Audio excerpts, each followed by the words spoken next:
bringing news that matters to you. You're watching the Bahamas Tonight Northern Edition.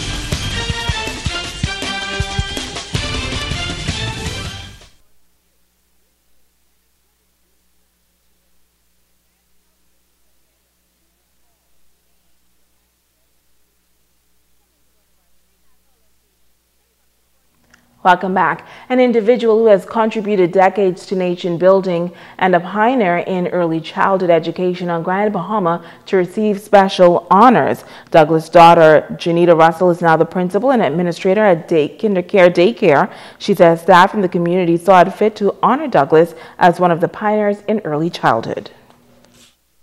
She would have been the second person on Grand Bahama who would have owned and operated our own preschool. And she has made such an impact to generations of children because now we are teaching grandchildren of some of the students that she taught. I know at one point I think our maximum number would have been at the highest between 175 to 200 kids in a school term. So I would say she has taught thousands and thousands of children on the island of Grand Bahama. Founder of Kindercare, Rita Douglas, a veteran early childhood educator, is being celebrated on the weekend for 39 years of service. Douglas's daughter, Janita Russell, is now the principal and administrator. Douglas says she is ecstatic to receive her flowers while she still lives.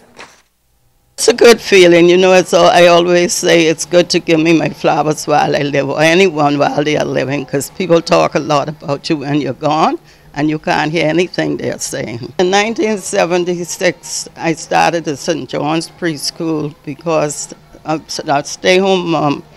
I had children who I kept, and then I wonder how many parents had the same problem with, want to keep their children.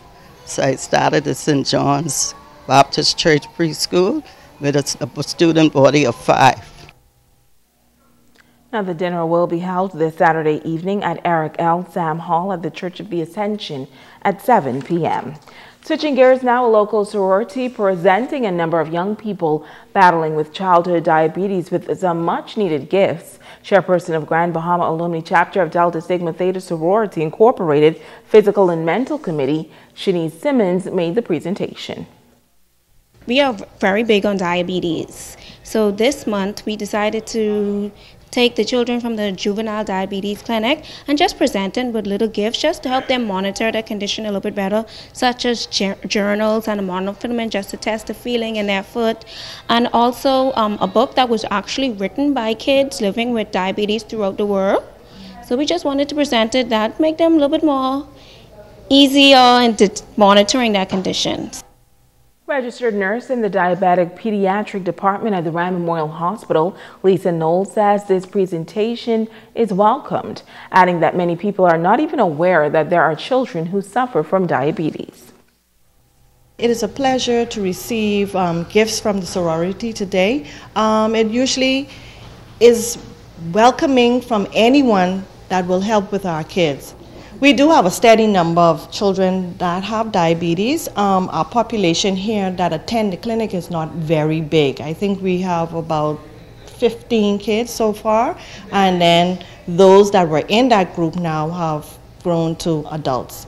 So right now the population is small. We would have also kids that are diabetics but do not attend the public clinic. So it's just mindful that we need to be aware that diabetes is something that not only adults live with, but children live with, and it can be rough on them.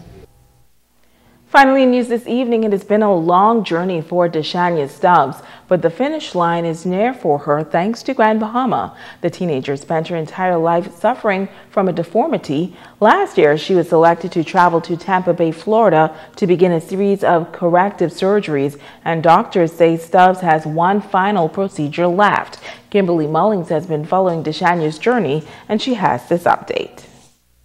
I'm going in a party next year, guys. I am. I promise y'all that. 15-year-old Deshania Stubbs has new goals for the future.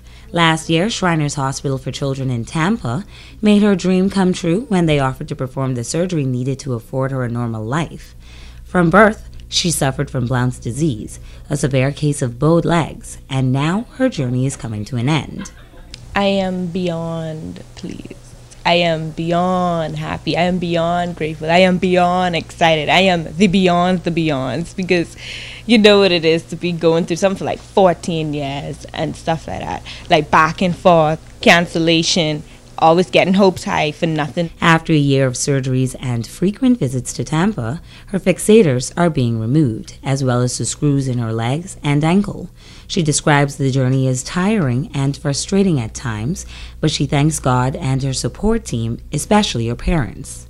Sometimes, even with my mom, having sleepless nights due to the fact that I eat in pain, or because I can't sleep, or something just uncomfortable.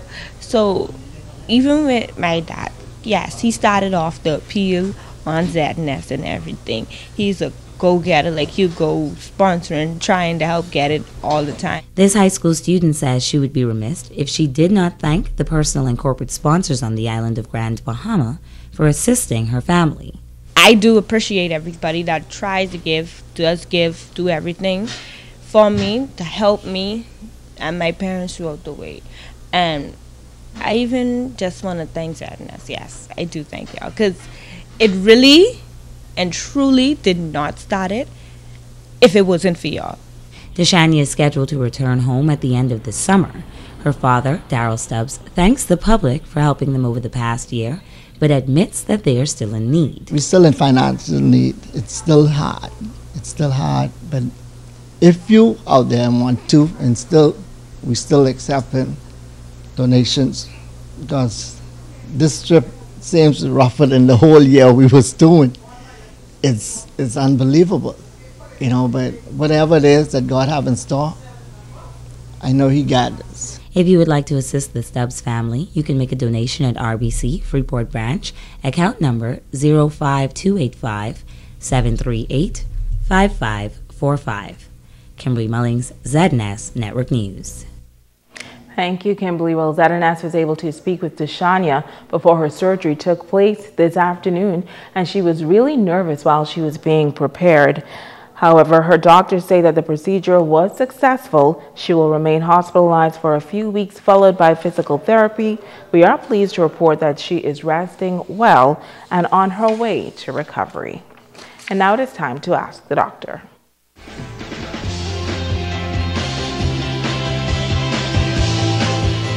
Hi and welcome. 12-year-old Tayshawn Forbes, a student at Grand Bahama Academy, asked this question: what can I use for my acne scars? Thanks for your question, Tayshawn, and thank you for watching. Acne scars are very stubborn, and there's not one single treatment that is best for everyone. There are, however, various things that you can do to improve your complexion. The first thing you should do is consult with a doctor who is a specialist in dermatology or skin conditions. If your acne scars are red or swollen, you can try using a cortisone cream. This will help to calm the skin a bit. Cortisone is absorbed by the skin cells, and it works by reducing inflammation. You do not need a prescription in order to buy skin creams or cortisone. After the inflammation in your skin has been reduced, you will want to concentrate on lightening any dark areas that the scars have left. There are some natural skin products that may help. I'm Dr. Monique Pratt, and this has been Ask the Doctor.